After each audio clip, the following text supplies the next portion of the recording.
Buenos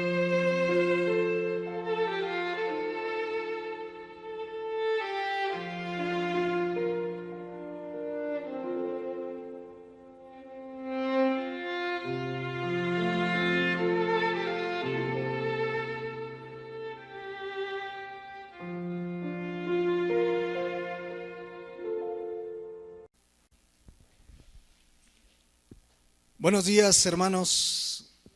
Qué bendición comenzar la semana congregándonos, adorando a Dios y estudiando su palabra. Estamos viendo el mensaje de Jesucristo a las 7 iglesias de Apocalipsis. Estamos en la 5ª o 6ª enseñanza sobre el mensaje de Cristo a la iglesia de Éfeso. Yo pensaba terminar el día de hoy, pero ya nada más nos va a quedar un piquitito para el próximo domingo y empezamos el mensaje a la iglesia de Esmirna.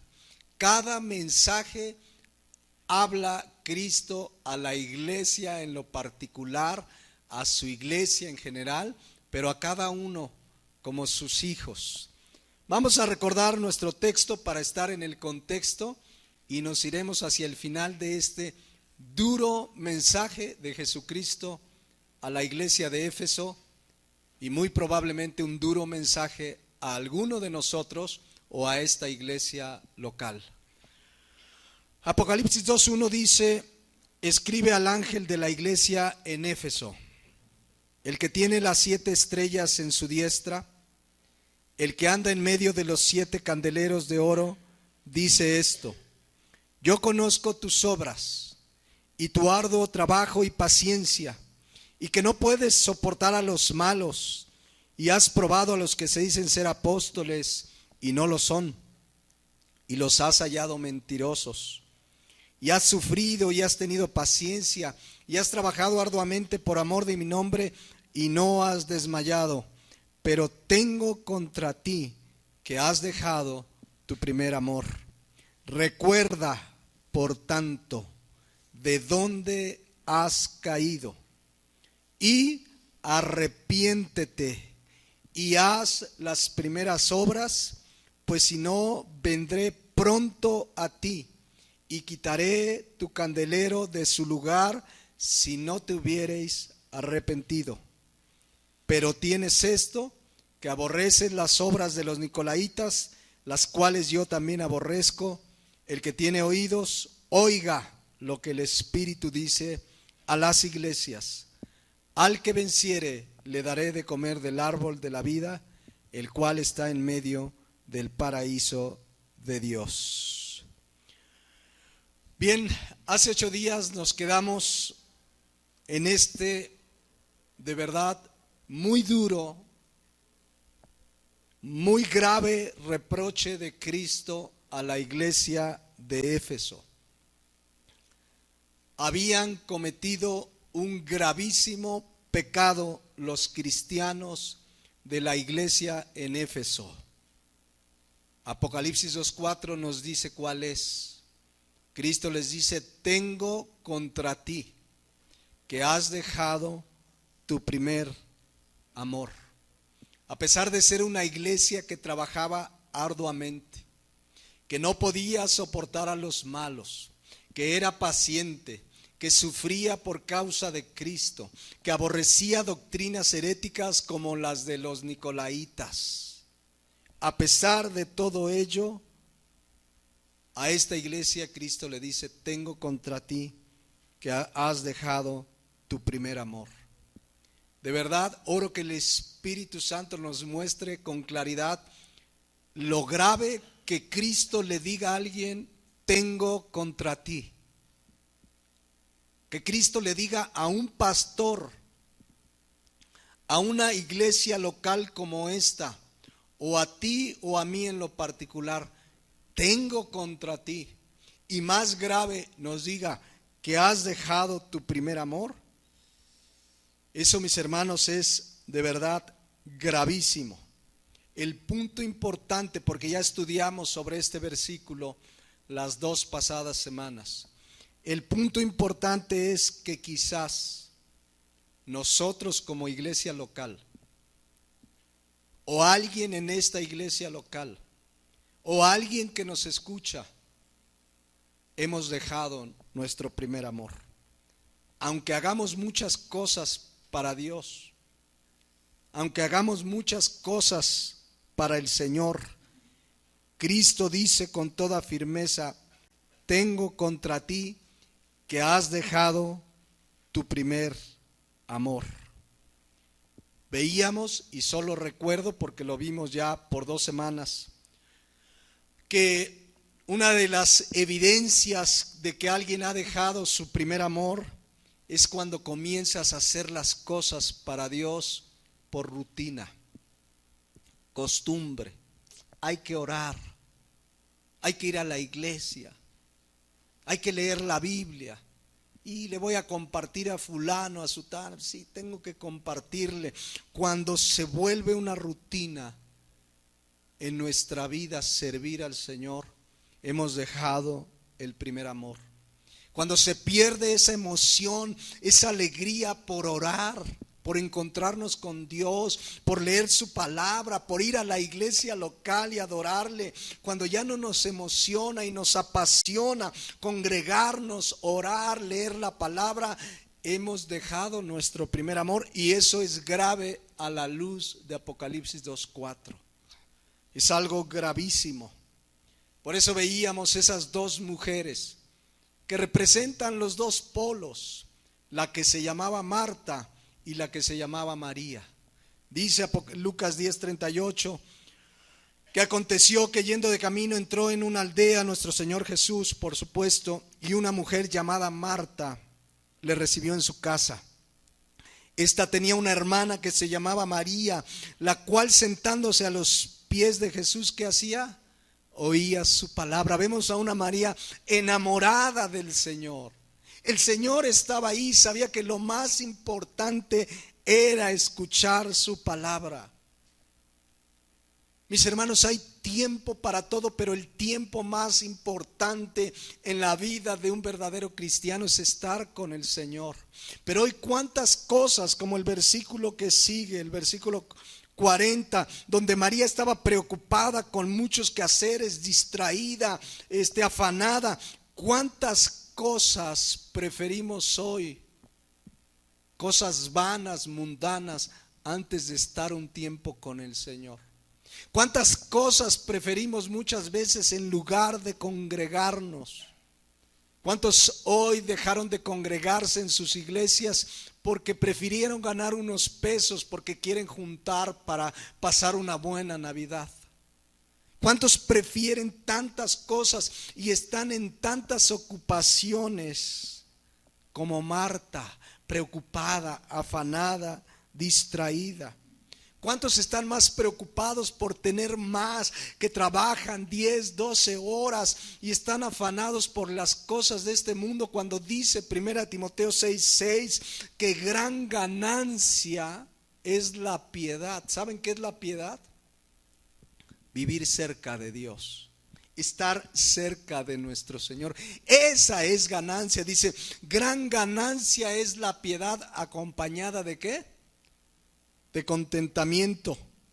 Y dice el versículo 7, porque nada hemos traído a este mundo, y sin duda, ¿qué dice?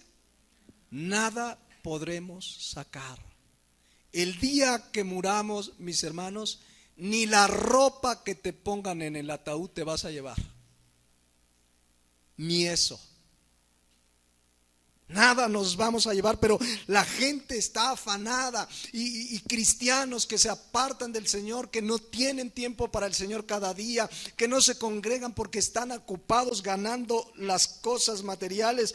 Cuando dice el siguiente versículo, así que teniendo, ¿qué dice ahí? Sustento y abrigo, estemos contentos con esto. Ay, hermano, es que nos está hablando ahí de conformismo. No, Nosotros sabemos el principio bíblico fundamental para que el Señor provea, y es Mateo 6:33, que busquemos primeramente el reino de Dios y su justicia, y todas estas cosas serán añadidas. Por eso dice, así que teniendo sustento y abrigo, estemos contentos con esto. Y dice el siguiente versículo, porque los que quieren enriquecerse caen en tentación y lazo y en muchas codicias necias y dañosas, que hunden a los hombres, ¿qué dice? En destrucción y perdición. Porque raíz, versículo 10, de todos los males es el amor al dinero, el cual codiciando algunos se extraviaron de la fe, se apartaron de la fe y fueron traspasados de muchos dolores. Por eso vemos pues en Lucas 10:40 que el Señor Jesús, o en esta escena vemos a Marta con muchos quehaceres, afanada, preocupada, y el Señor Jesús les dice en el versículo 41, le dice: Marta, Marta, afanada y turbada estás con muchas cosas. Versículo 42, pero solo una cosa es necesaria, y María ha escogido, ¿qué? La buena parte, la cual no le será quitada. Cuando estamos verdaderamente en el primer amor, queremos estar con Él, queremos obedecer su palabra, ¿no? ¿Qué dice Juan 14:15? Si me amáis, ¿qué dice? Guardáis mi palabra. El que ama a Cristo guarda sus mandamientos, su palabra, le obedecemos. Eso es lo que da evidencia de alguien que ama a Cristo con todo su corazón. Pero ¿cuántos cristianos hay que dicen amarle, que dicen que Cristo es su amor por sobre todas las cosas, pero no obedecen su palabra? ¿Cuántos varones casados vemos que no aman a su esposa como Cristo amó a la iglesia? Que no toman su lugar de cabeza, porque dice la Biblia que Cristo es cabeza de la iglesia y el varón es cabeza de la mujer. Si ese varón no atiende su responsabilidad, ese varón no está amando al Señor. Pero también cuántas mujeres no se sujetan al marido como al Señor.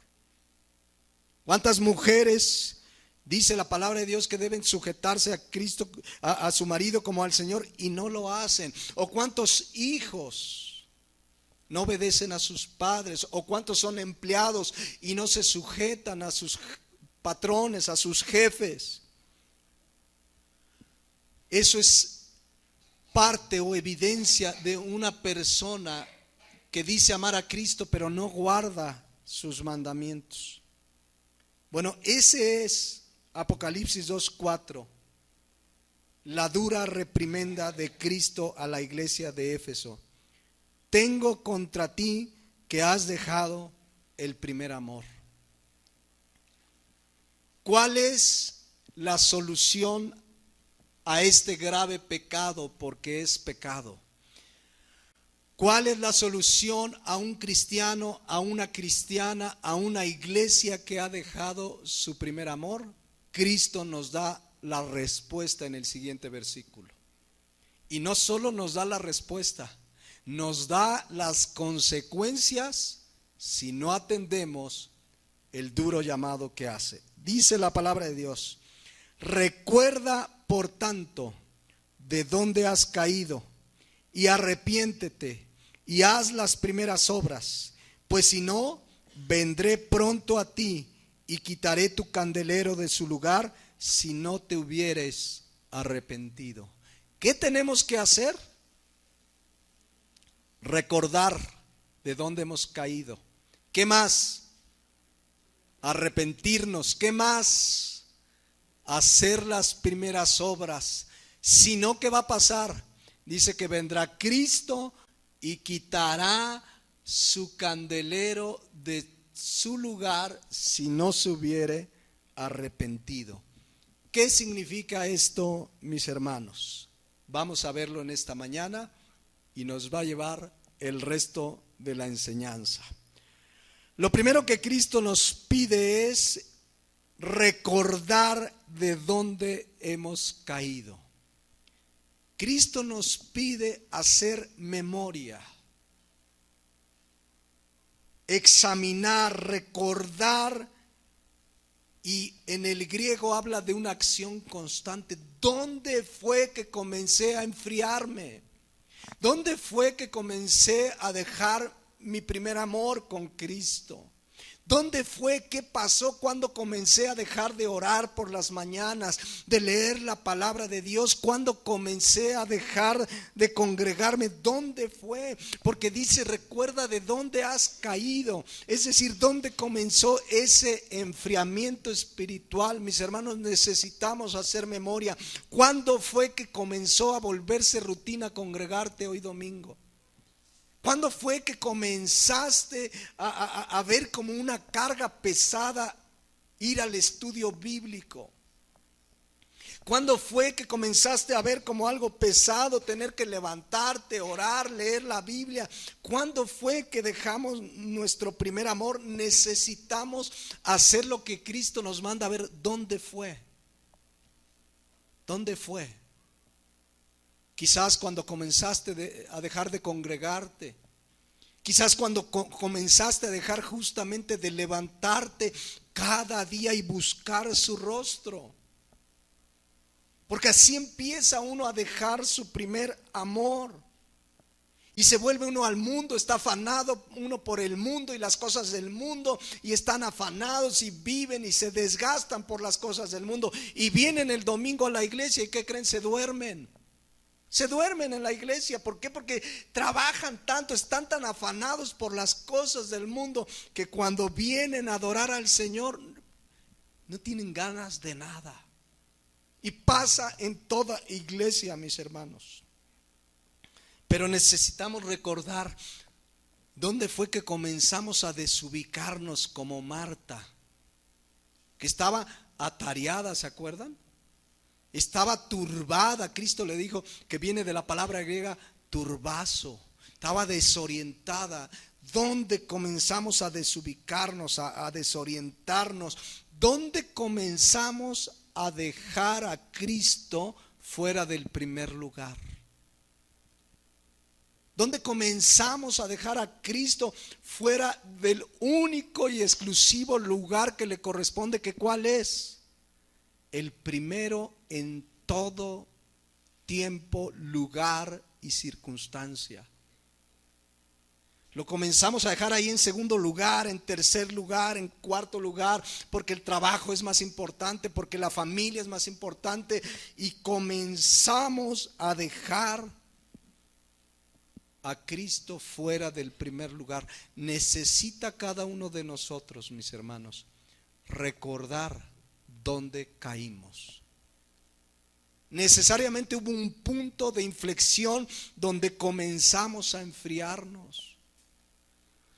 Yo les decía, cuando nos convertimos, ¿a poco no era compartir tu Biblia, leerla? Ya te andaba por ir al domingo y compartir de él, decirle a la gente, Cristo me salvó. Bueno, eso sucede en los cristianos cuando se convierten. ¿Dónde comenzó eso a dejar de suceder? ¿Dónde comenzaste, Hebreos 10:25, a dejar de congregarte? Porque todo eso son síntomas que hablan que hemos dejado el primer amor. Por eso Cristo nos dice en Apocalipsis 2:5, recuerda dónde has caído. La palabra recordar viene del griego mnemón, que significa, miren, está escrito en presente continuo, es un tiempo verbal que habla de una acción continua y significa hacer memoria constantemente. Porque a lo mejor ahorita haces memoria y no te acuerdas, pero tienes que hacerlo constantemente. ¿Dónde caíste? ¿Dónde se enfrió el primer amor? Pero mis hermanos, hagámoslo con toda seriedad, porque este versículo al final dice que hay consecuencias para el que no lo haga. Eso dice la palabra de Dios. Cuando como cristianos, repito, ya no estamos en nuestro primer amor, ya no es lo primero su palabra, hablar de Él, servirlo, hemos dejado nuestro primer amor. Por eso dice la palabra de Dios: recuerda por tanto de dónde has caído. ¿Se acuerdan que leíamos Jeremías 2:1? Donde Dios le reclama a su pueblo que se olvidaron de él. Dios le reclama cuando dice Jeremías 2:1: vino a mí palabra de Jehová diciendo, anda y clama a los oídos de Jerusalén, diciendo, así dice Jehová, me he acordado de ti, de la fidelidad de tu juventud. Dios le está diciendo, eran fieles, pero ya no lo son.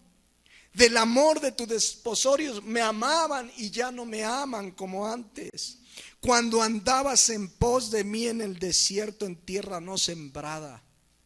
Y por eso en el versículo 5 dice, así dijo Jehová, qué maldad hallaron en mí vuestros padres que se alejaron de mí.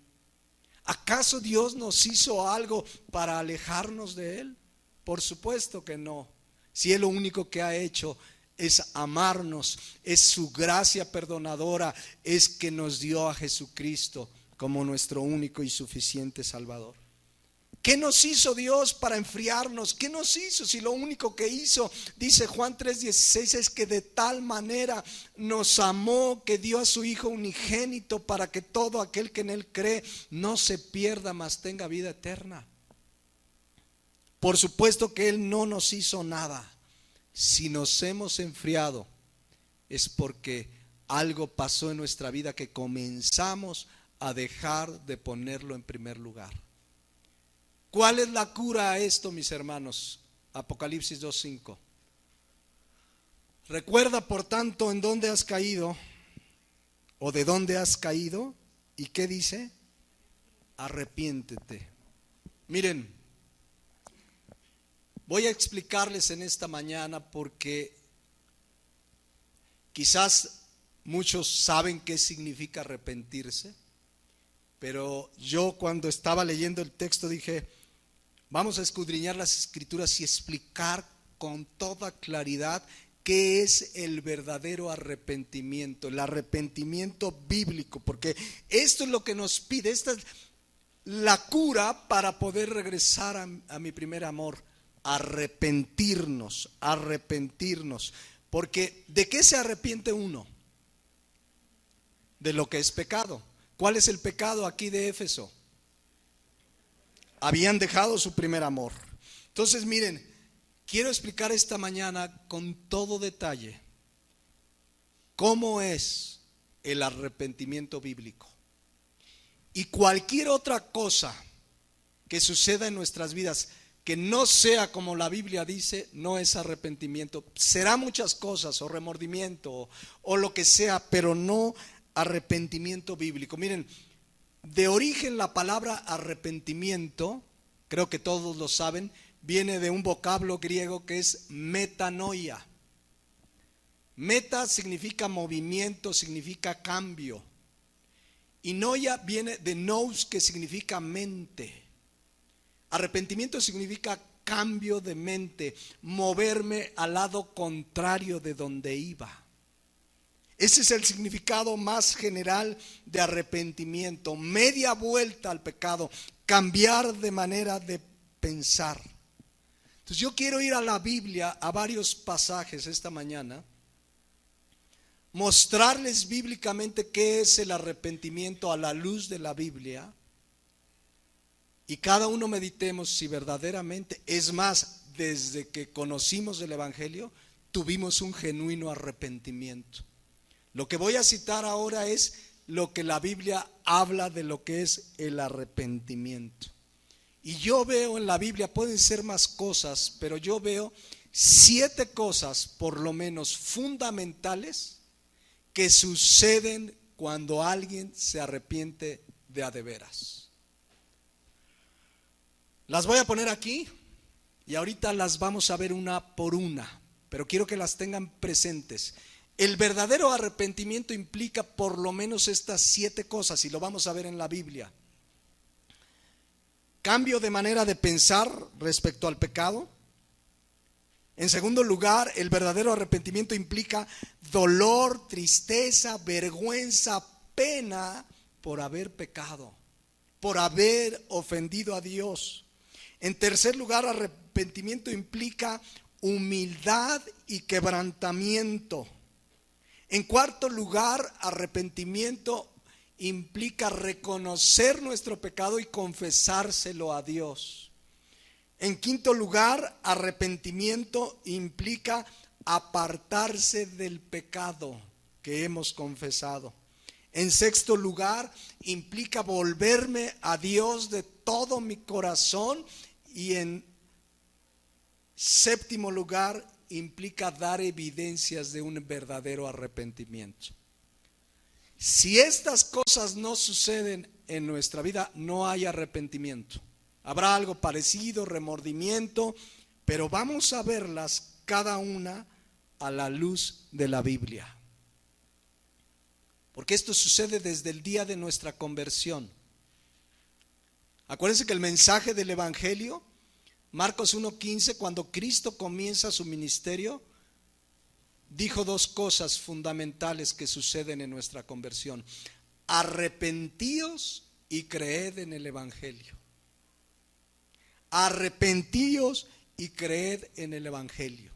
Y Lucas 13:5 dice que si no nos arrepentimos, pereceremos. Entonces vamos a ver la primera característica o lo primero que implica un verdadero arrepentimiento, que es un cambio de mente o de manera de pensar respecto al pecado. Miren, ya dijimos que la palabra arrepentimiento es justamente eso: metanoia, cambio de mente, cambio de manera de pensar respecto al pecado.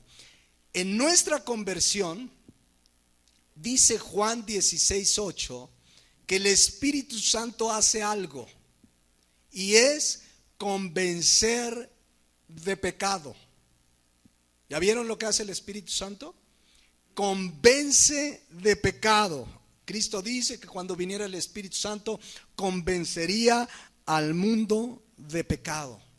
La versión Dios habla hoy dice que es el Espíritu Santo, versión Dios habla hoy, que nos mostrará claramente al mundo o a la gente del mundo quién es pecador.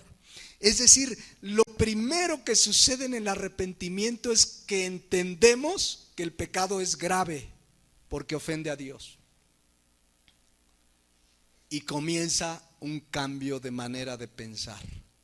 Sé que el pecado ofende a Dios y el Espíritu Santo me convence, y ahora cambia mi manera de pensar respecto al pecado, de tal manera que el verdadero cristiano, el que se arrepiente, pues, comienza a aborrecer el pecado porque Dios lo aborrece.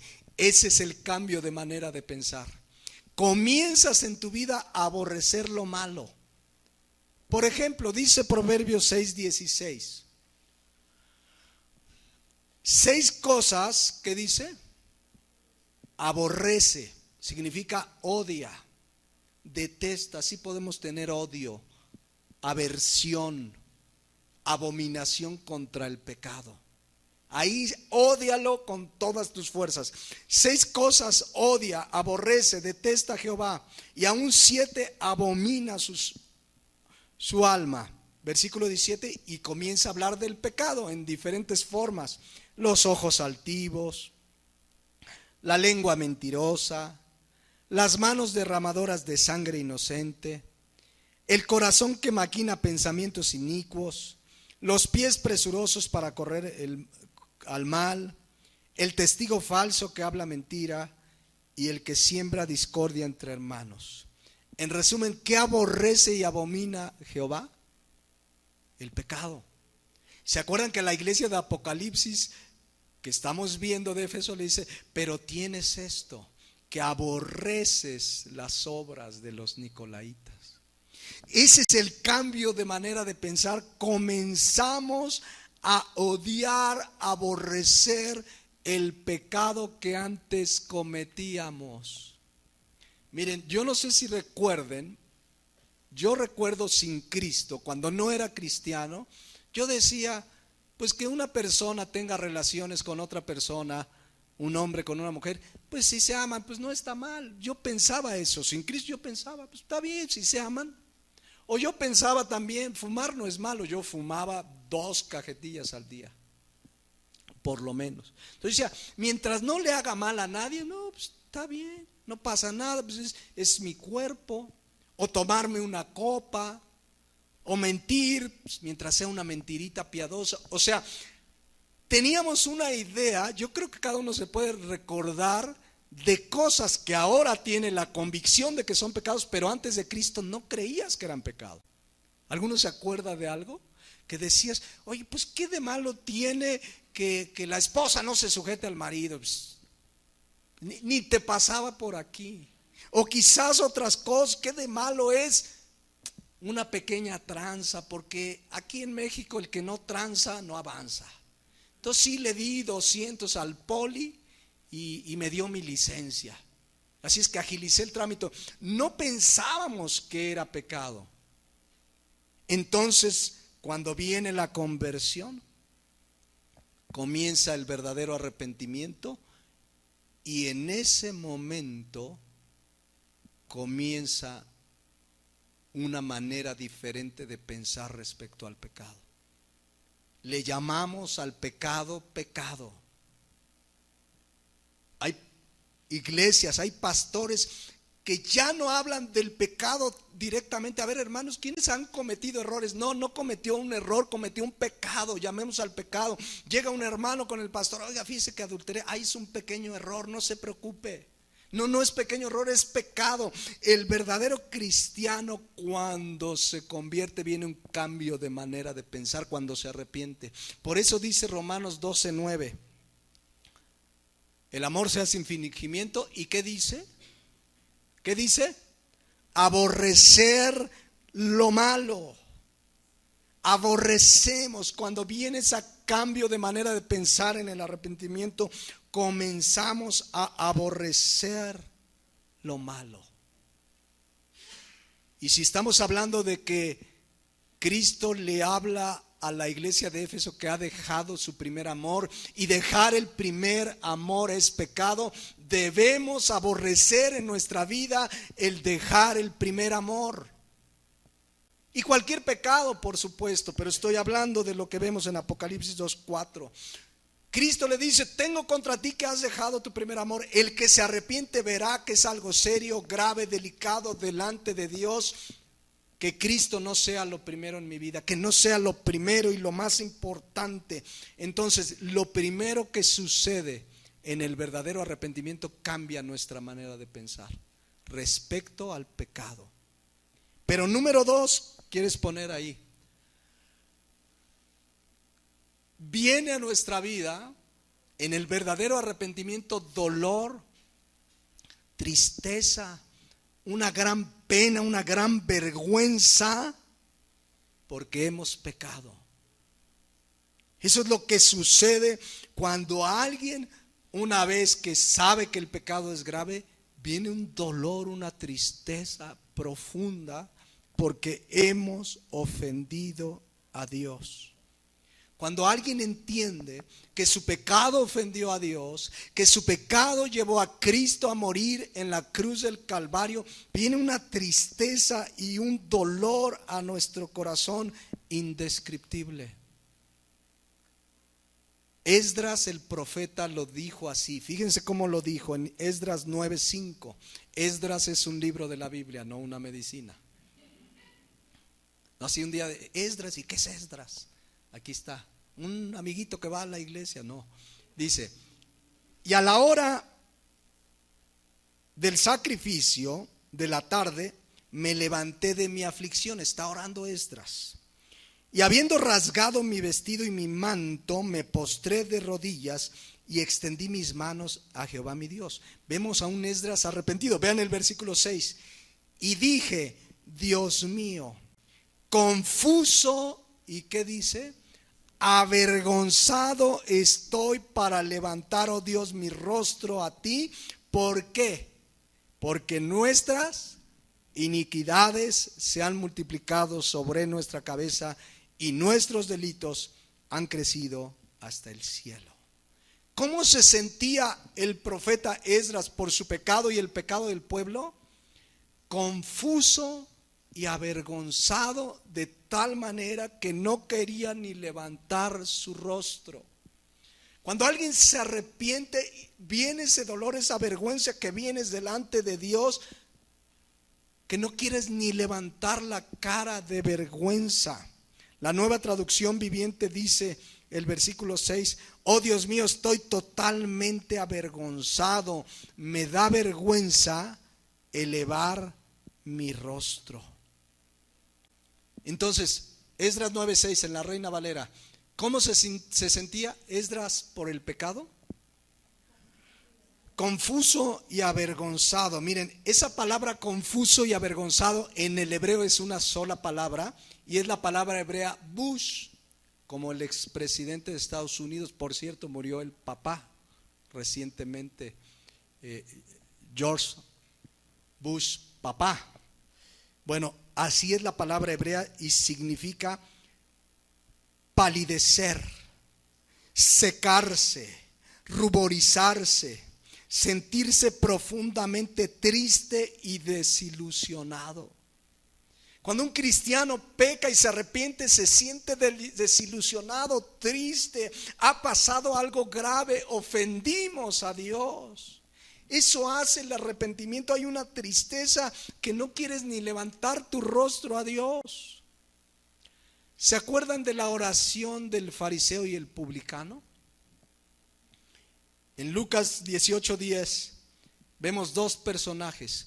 Un religioso que se creía bueno y un publicano cobrador de impuestos que era odiado por la gente porque tenían fama los cobradores de impuestos de tranzas, que el gobierno romano le decía, tú tienes que cobrar tal impuesto, y ellos le agregaban y le quitaban a la gente de más. Era un pecador, pero el fariseo también. Y dice aquí, dos hombres subieron al templo a orar. Uno era fariseo, o sea, un religioso, se creía bueno, y el otro publicano. El fariseo, puesto en pie, oraba consigo mismo de esta manera: Dios, te doy gracias porque no soy como los otros hombres, ladrones, injustos, adúlteros, ni aun como este publicano. Ayuno 2 veces a la semana, doy diezmos de todo lo que gano. ¿Ven ustedes arrepentimiento? Dolor, tristeza, vergüenza. Pero vean el versículo 13. Mas el publicano, estando de lejos, y noten lo que dice, no quería ni aún alzar los ojos. ¿Qué vemos ahí? Vergüenza, dolor. No quería ni aún alzar los ojos al cielo, sino que golpeaba el pecho diciendo: Dios, sé propicio a mí, pecador. Y el versículo 14 dice: Cristo, os digo que éste descendió a su casa justificado, perdonado, limpiado, antes que el otro, porque cualquiera que se enaltece será humillado y el que se humilla será enaltecido. Pero ven claramente esa segunda característica del verdadero arrepentimiento. No solo cambia mi manera de pensar respecto al pecado, sino que viene un dolor, una vergüenza, una pena. Miren cómo dice Lamentaciones 5:15. Cuando se da uno cuenta del pecado, pasa esto, dice: cesó el gozo de nuestro corazón. Nuestra danza, ¿qué dice? Se convirtió en luto. Versículos 16. Cayó la corona de nuestra cabeza. Ay de nosotros, ¿qué dice? Porque pecamos. Y vean el 17. Por esto fue entristecido nuestro corazón. Por esto se entenebrecieron nuestros ojos. Eso hace el verdadero arrepentimiento. Viene un dolor, hermano. No importa el tamaño del pecado. Cuando alguien peca y verdaderamente es un hijo de Dios y se arrepiente, viene un dolor. Por eso venimos delante de Él arrepentidos. Hay un dolor, una vergüenza. No quieres ni levantar tu rostro. Hay una tristeza que es según Dios.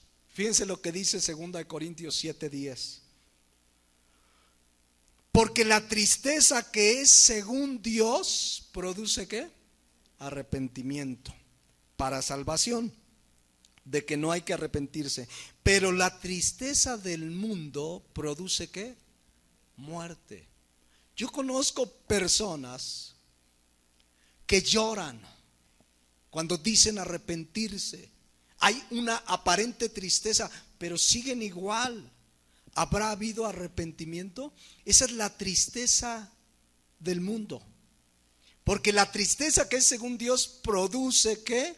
Arrepentimiento. De otra manera, aunque llore esa persona, son lágrimas, ¿cómo le llaman? De cocodrilo. ¿Saben por qué les llaman lágrimas de cocodrilo? Aquí me lo explicó alguien el otro día. Sucede que el cocodrilo, cuando agarra a su víctima, imagínense un venadito bien bonito. Ahí está el venadito al lado del río tomando agua. Y sale el cocodrilo y lo muerde. Y en la presión, porque dicen que la mordida de cocodrilo es de las más poderosas de un animal. Y cuando lo está mordiendo, como una reacción, le salen lágrimas al cocodrilo. Pero no es porque está sufriendo por el venadito, sino que es una reacción y sus ojos parecen llorar. Por eso dicen lágrimas de cocodrilo, porque ni está sufriendo, el cocodrilo está gozándola de que se está comiendo al venadito. Entonces, así hay gente que llora, pero es una tristeza del mundo porque no produce arrepentimiento.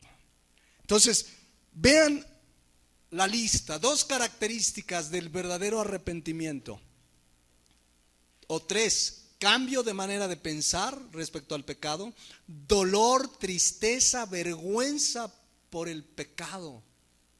2, hemos visto hasta ahora. ¿Qué más implica el verdadero arrepentimiento? Humildad y quebrantamiento.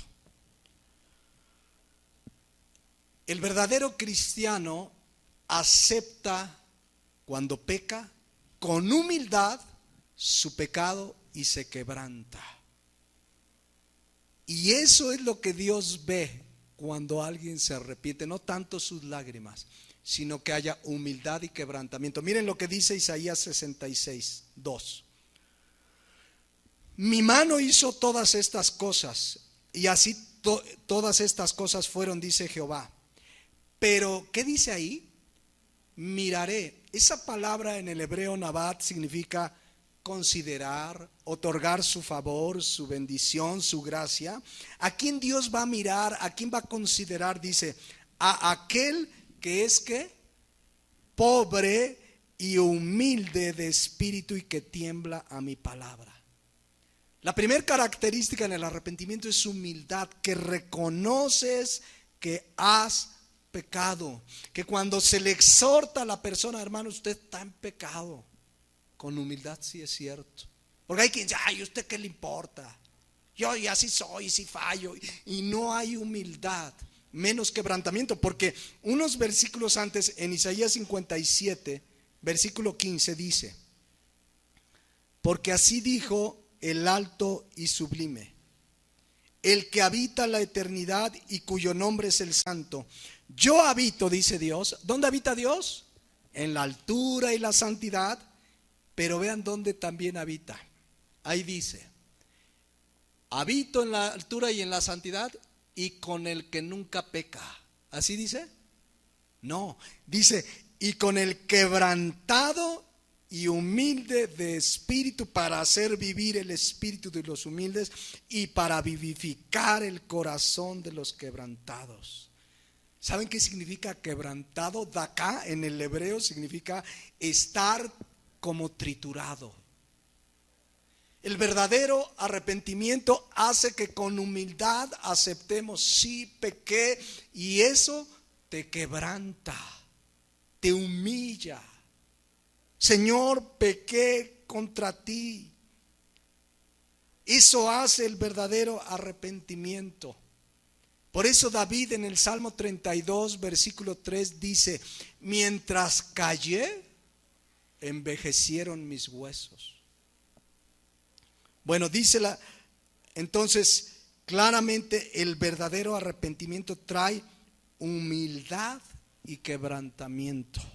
Miren, me ha tocado como pastor, y cada uno debe reflexionar, pero que en la iglesia muchas veces hay personas orgullosas que no aceptan la exhortación por su pecado. Hermano, ame a su esposa, trátela bien. ¿Y usted qué se mete, pastor? Pues soy el pastor y me toca decirle con la Biblia que eso debe hacer. Pues no se meta. O a lo mejor la mujer, no sé si conozcan alguna mujer que no se sujeta al marido, una mujer que rebelde, que parece que ella es la cabeza del hogar y le exhortas, hermana, arrepiéntase. No, pues yo soy así, yo no me dejo.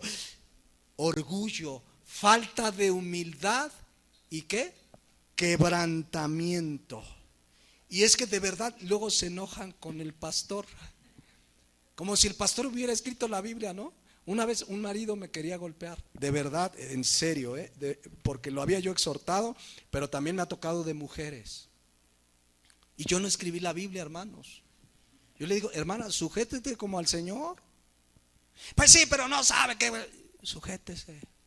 Es más, dice la palabra de Dios en Pedro, que si usted,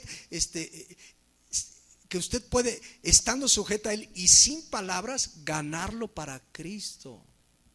Al inconverso, pues más a un esposo cristiano.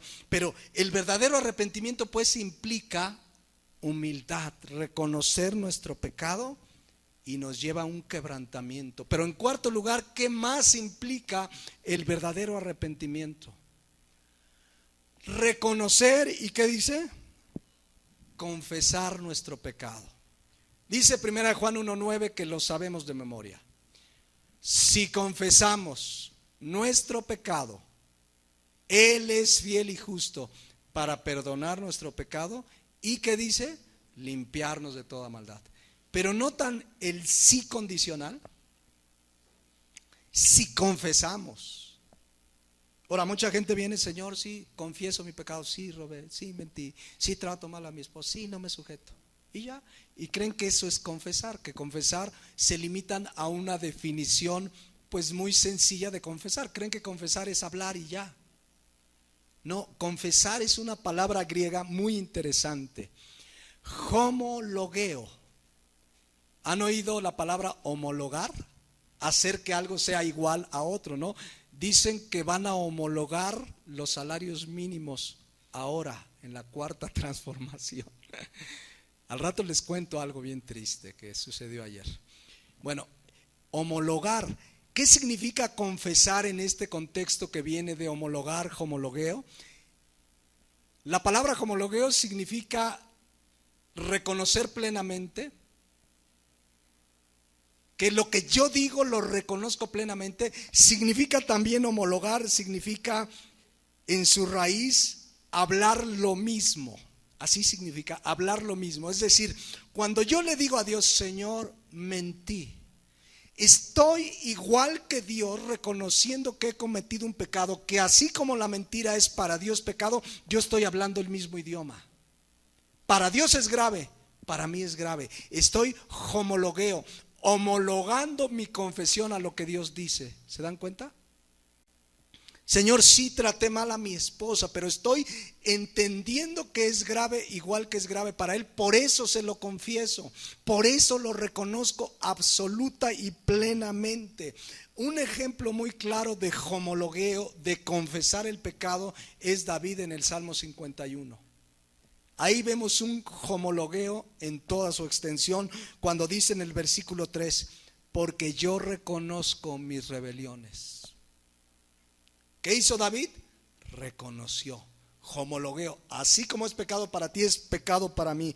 Y mi pecado está siempre delante de mí. Versículo 4, contra ti solo he pecado y he hecho lo malo delante de tus ojos, para que seas reconocido justo en tu palabra y tenido por puro en tu juicio.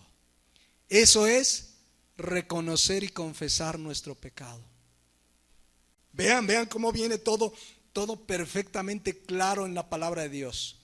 Cambia mi manera de pensar respecto al pecado. Número 2, viene dolor, tristeza, pero no me quedo ahí nomás llorando, sino que viene una humildad, un quebrantamiento, y entonces vengo y reconozco mi pecado y se lo confieso a Dios.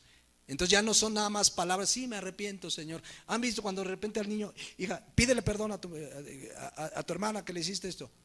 Sí, perdóname, pero no se ve un homologueo, ni un quebrantamiento, ni un dolor, no hay arrepentimiento. Pero ahí no para la cosa. El verdadero arrepentimiento también implica, número 5, importantísimo: apartarse del pecado. Hay gente que llora cuando dice que se arrepiente, que sí confiesa, Señor, pero no se aparta de su pecado. Cuando dice con toda claridad Proverbios 28:13, el que confiesa su pecado, ¿y qué más? Y se aparta, alcanzará misericordia. Mucha gente sí reconoce, sí, yo ando bien mal, sí, Señor, perdón, ando malísimo, pero si no se aparta, ahí no hubo arrepentimiento, mis hermanos.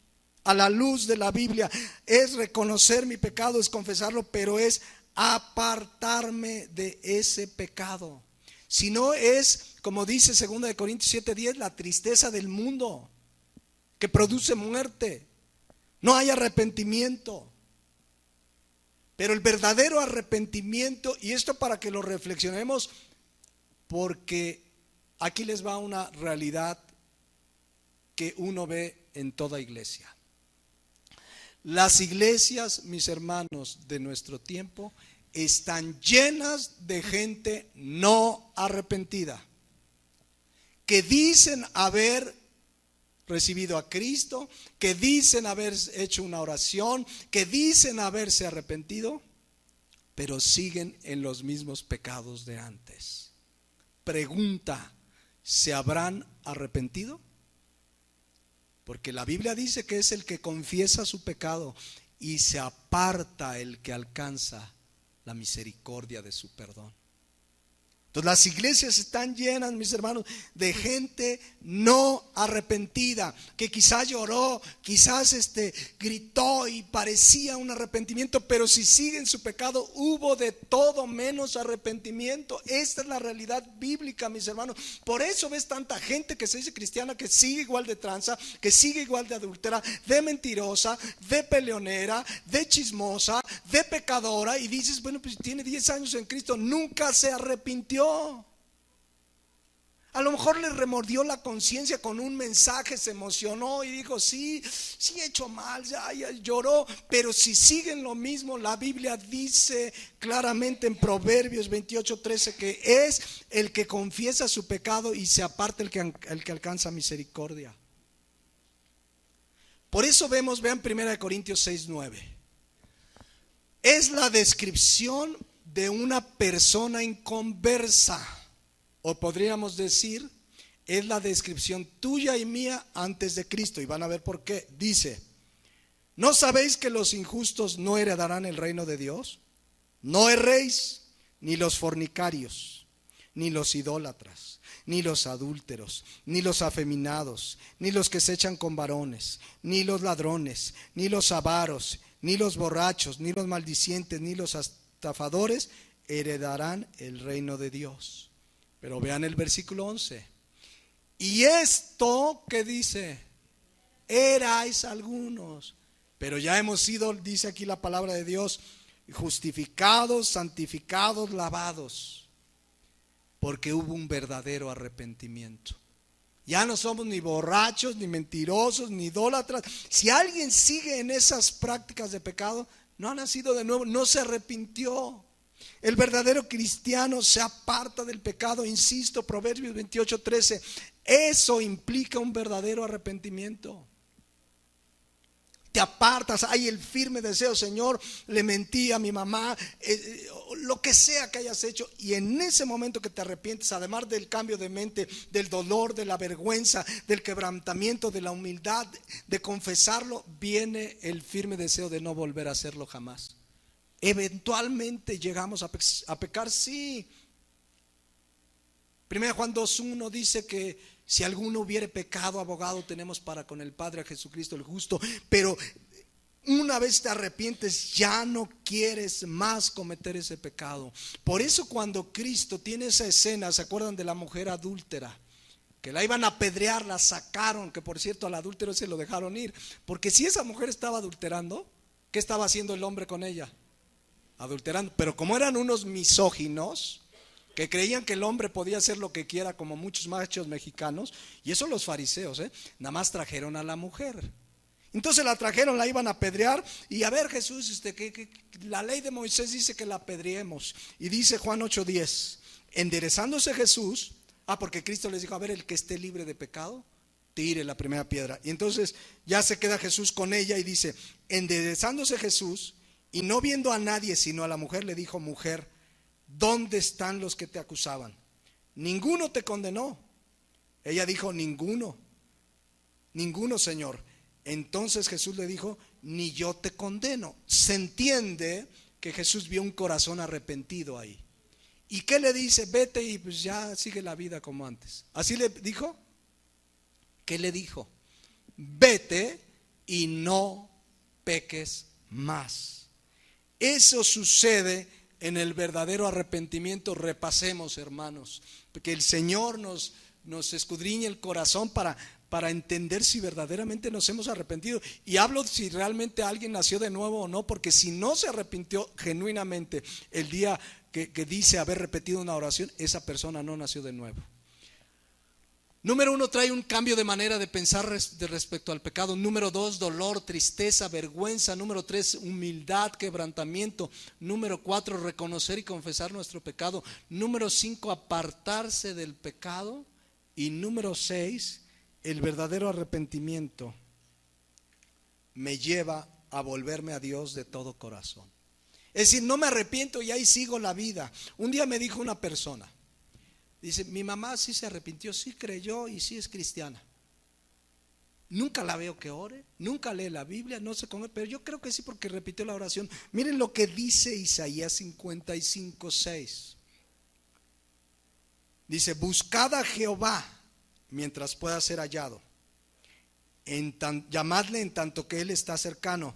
Versículo 7, deje el impío su camino, ¿ya vieron?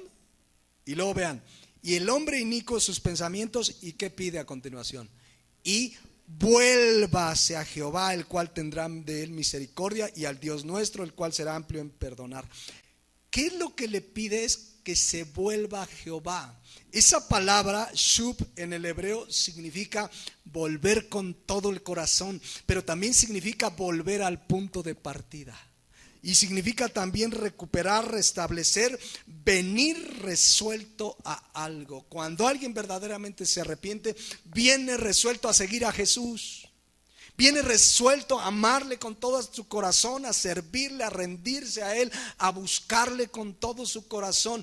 Esa es una evidencia de verdadero arrepentimiento. No solo confieses tu pecado, hay quebrantamiento, hay dolor, hay tristeza, hay abandono del pecado, sino que hay un deseo de volverte a Dios con todo tu corazón. Por eso vemos que en la Biblia, en Hechos 2, dice que los que se convertían se añadían a la iglesia. O sea, empieza una necesidad en mi nueva naturaleza de buscar más de Dios. Y es natural, vienes más a la Biblia, a la oración, quieres congregarte. O sea, te vuelves a Dios con todo tu corazón. Entonces repasemos, para que cada quien analicemos si lo que hemos tenido cuando pecamos es un verdadero arrepentimiento, un cambio de manera de pensar respecto al pecado, un dolor, una vergüenza, una humildad, un quebrantamiento, que reconocimos y confesamos nuestros pecados, que nos hemos apartado del pecado, que nos hemos vuelto a Dios de todo corazón. Y número 7, que hay frutos de arrepentimiento. Mateo 3:8. Ahí está Juan el Bautista compartiendo el mensaje del Evangelio y les dice: haced pues frutos, ¿qué dice? Dignos de arrepentimiento. La misma versículo, pero en la Dios habla hoy, dice así: pórtense de tal manera que se vea claramente que se han vuelto al Señor. O la Nueva Traducción Viviente dice más claro: demuestren en su forma de vivir que se han arrepentido de sus pecados y han vuelto a Dios. El verdadero arrepentimiento se muestra por mis acciones posteriores al hecho de que me arrepentí. Hay frutos dignos de arrepentimiento evidentes. Por ejemplo, vean cómo dice Efesios 4:28, es solo un ejemplo. Dice: el que hurtaba, ¿qué dice? No hurte más. Pero vean que no se queda ahí. Ya no robo. No, pero aquí dice: sino trabaje haciendo con su mano lo que es bueno, para que tenga que compartir con el que padece en necesidad. Es decir, una persona robaba y ya se arrepiente, ya no roba. Bueno, ahora no solo no roba, sino que hay frutos. En este caso dice: se pone a trabajar, no solo para ya no robarle al otro, sino para ayudarle al que tiene necesidad. ¿Se dan cuenta los frutos dignos de arrepentimiento? No sé si andabas tratando mal a la esposa, no solo ahora dejas de tratarla mal, ahora hasta su cafecito a la cama, su desayuno. Me estoy explicando, o sea, el verdadero arrepentimiento me lleva a dejar el pecado, pero me lleva a dar frutos. Hay resultados de cosas que ahora hago como evidencia de un verdadero arrepentimiento. Termino esa parte y vamos a terminar por hoy. Ya no llegué hasta donde quería llegar. ¿Quieres ponerme la lista? Esto es, a grandes rasgos, las cosas fundamentales que suceden en el verdadero arrepentimiento. Teniendo esto en mente, vayamos a Apocalipsis 2:5. Cristo le dice a la iglesia de Éfeso: recuerda por tanto de dónde has caído y arrepiéntete. ¿Qué le está pidiendo Dios? Jesucristo a su iglesia, a ti y a mí, si hemos dejado tu primer amor, cambia ya de manera de pensar. Dejar el primer amor es grave. ¿Qué más está pidiendo de acuerdo a la definición de lo que es un verdadero arrepentimiento? No solo cambiar de manera de pensar, sino que venga un dolor, una tristeza. Señor, te había dejado en segundo, en tercer lugar, en cuarto, ni me levanto a orar, ni predico de ti, ni me congrego. Que haya un dolor, una tristeza. Que venga también, número 3, quebrantamiento, humildad. Sí, fallé, Señor, y por eso me lleve al cuarto lugar, que es reconocer y confesar mi pecado. Pero también, número 5, apartarme de aquello que me estaba enfriando del amor por Cristo. Y en sexto lugar, volverme de todo corazón a Dios, es decir, volver al primer amor. Y número 7, aquí nos pide el número 7, vean, dice, regresando ahí al versículo de Apocalipsis 2:5, dice: arrepiéntete. Y vean cómo pide frutos dignos de arrepentimiento. Arrepiéntete y haz ¿qué? Las primeras obras. Comienza a orar otra vez temprano. Comienza a leer la palabra de Dios todos los días. Ten un encuentro con el Señor. Comienza a predicar de Cristo otra vez al vecino, al amigo, al compañero, al cliente. Comienza a hablar de Cristo. Comienza a volver a congregarte si no te congregabas. Comienza otra vez desde el principio. Vuelve al primer amor. Haz las primeras obras. Comienza otra vez. Comienza otra vez a que Cristo sea el primero en tu vida, en todo. Hoy vemos cristianos como Marta, afanados, atareados, trabajando 10, 12, 15 horas. Y dices: hermano, ¿por qué no vino el domingo? Mucho trabajo, hermano. 6 días trabajas, dedícale uno al Señor. Es mucho el Señor que te dio a su Hijo Jesucristo, que te dio la vida, el perdón de pecados, la vida eterna. Pero les pesa darle al Señor su tiempo, su dinero, su entrega, el servirle. Se les hace pesado venir a la iglesia 2 o 3 horas. 1, 2 veces a la... Ay, hermano, es que... Y además está re lejos de mi casa, dice, y gasto mucho. Así me dijo una vez una persona: yo entiendo que hay circunstancias económicas que tienen, y aquí en la iglesia sucede, tienen muy escasos sus recursos, pero a mí me ha tocado ver casos que dicen: es que, hermano, no tengo ni para la ruta. Pero en la casa ves la cocota, ves cosas innecesarias. Yo les he contado ese testimonio. Es que yo me recuerdo cuando el hermano venía llegando de su viaje a Oaxaca. Se los he contado varias veces, pero sí nos movió en nuestro corazón, porque los que llegaban tarde, dice, ¿cómo es posible que lleguen tarde? Dice, yo vengo de Oaxaca, donde en la madrugada se veían luces en el cerro, y eran los hermanos que venían desde un día antes caminando para llegar puntuales el domingo a la reunión de adoración. Y aquí no, es que la ruta está muy cara. ¿Saben por qué pasa eso? Porque no estamos en el primer amor. Cuando algo te interesa, haces lo necesario. ¿Quieres un artículo eléctrico, el último teléfono? Y dices, a ver cómo le hago, y no voy a trabajar, y voy a trabajar doble, y le pido prestado, y ya me lo compré porque te interesaba. Cuando te interesa Cristo, haces lo necesario por encontrarte con Él, por estar con Él, por adorarle a Él, por obedecer su palabra, y eres generoso en la obra. Mis hermanos, a muchos les pesa dar lo que la Biblia dice que debemos dar. Por ejemplo, ahí en 1 Corintios 16:2, donde dice que cada uno, según ha prosperado, traiga el primer día de la semana. Y les pesa dar para el Señor, pero no les pesa gastar miles en cosas superfluas. ¿Cómo estamos delante de Dios, mis hermanos? Por eso Cristo en Apocalipsis 2:4 dice, tengo contra ti, porque ya no es Él el primer lugar, ya no es Él el primero en todo. Y por eso les dice, recuerda, versículo 5, dónde has caído, y haz las primeras obras. Y termino con esto. Y dice, porque si no, vendré pronto a ti. Alguno dirá, ya va a venir el Señor. No, aquí ese vendré pronto a ti es juicio, castigo. Hebreos 12:6, el Señor al que ama disciplina. Ese vendré pronto a ti es, voy a castigarte. Es más, dice, quitaré tu candelero de tu lugar. ¿Se acuerdan Apocalipsis 1:20 que el candelero quién es? La iglesia. Son las 7 iglesias. Estaba yo leyendo de esta iglesia de Éfeso, y al parecer, según datos históricos, no se arrepintió, porque la iglesia local desapareció, la ciudad quedó en ruinas. Hoy lo que era Éfeso es un lugar de puros musulmanes. Cristo quitó su candelero de su lugar, y lo puede hacer con esta iglesia, y lo puede hacer con este pastor, y lo puede hacer contigo, y lo puede hacer con quien sea que ha dejado su primer amor y no se arrepiente, y no viene de todo corazón, Señor, yo quiero servirte, tú eres el primero. Hermanos, Cristo ya viene pronto.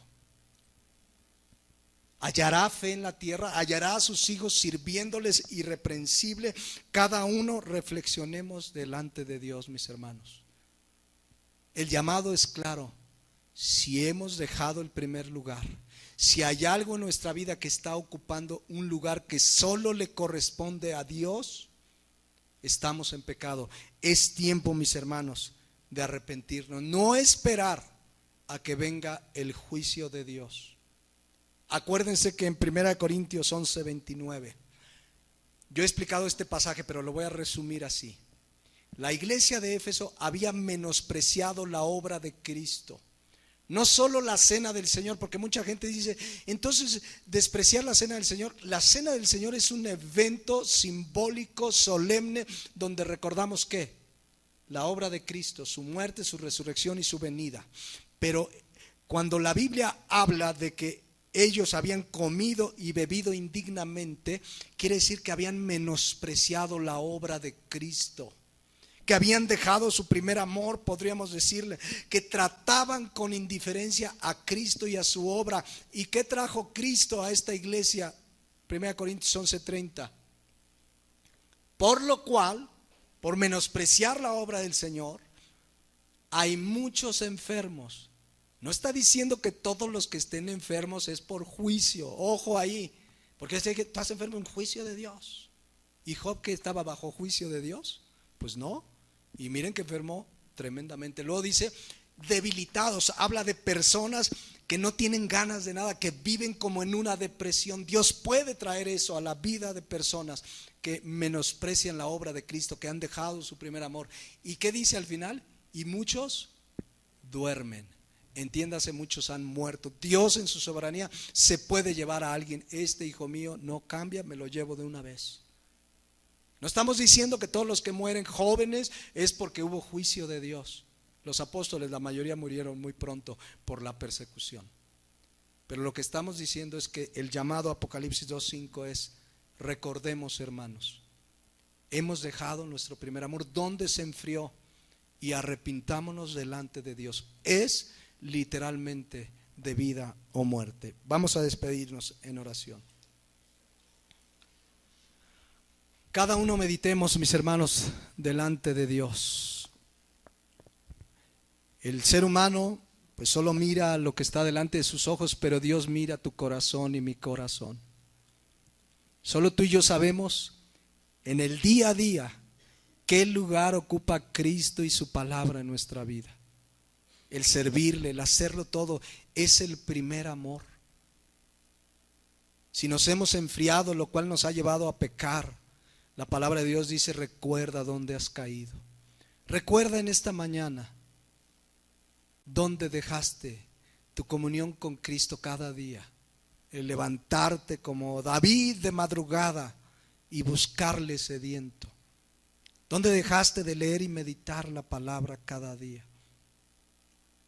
¿Dónde dejaste que cosas de este mundo fueran más importantes que Él, que te dio la vida y que te dio a Jesucristo?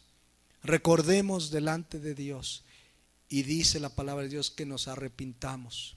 Y creo que hoy, con la palabra de Dios, tenemos mayor claridad de lo que es el verdadero arrepentimiento. Y el Señor nos llama a un verdadero arrepentimiento, a una tristeza profunda por haberle ofendido, a un quebrantamiento y a un firme deseo de apartarnos de ese pecado o de esa situación que ha enfriado nuestro primer amor. Pongámonos de pie, mis hermanos. Cada uno meditemos delante de Dios. ¿Ha cambiado tu manera de pensar respecto a lo que ofende a Dios? Honestamente, ¿ha cambiado tu mente, tu forma de pensar respecto al pecado?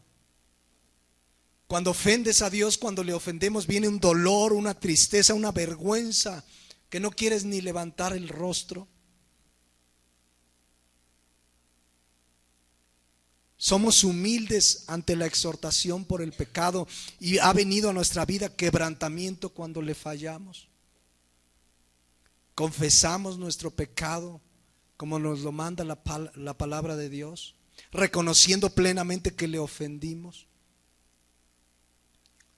Ese pecado que confiesas, que le has declarado a Dios, que le has confesado, ¿te has apartado de Él?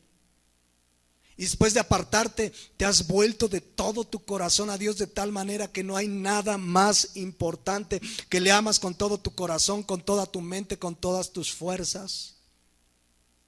Hay evidencias de arrepentimiento, hay frutos de arrepentimiento. Volvamos a las primeras obras, mis hermanos. Volvamos a ese primer amor, servirle cada día, levantarnos con el propósito primordial en nuestra vida de glorificarle en todo lo que hagamos, en el trabajo, en la escuela, en la casa, en todo lugar que estemos. Padre Celestial, te damos gracias por esta seria advertencia. Quizás para alguien aquí o que nos escuche es la última advertencia antes de que vengas a traer juicio. Yo te pido en el nombre de Jesús que tu palabra nos ponga a temblar, Señor. Así lo leímos en Isaías, que tú miras al que tiembla tu palabra. Un temor reverente por lo que tú has hablado y has dejado escrito. Que no seamos esa iglesia a la que estás a punto de traer a juicio. Que cada uno escudriñemos nuestra vida y nuestro corazón como estamos delante de ti. Gracias, Padre, te damos en el nombre de Jesús. Amén.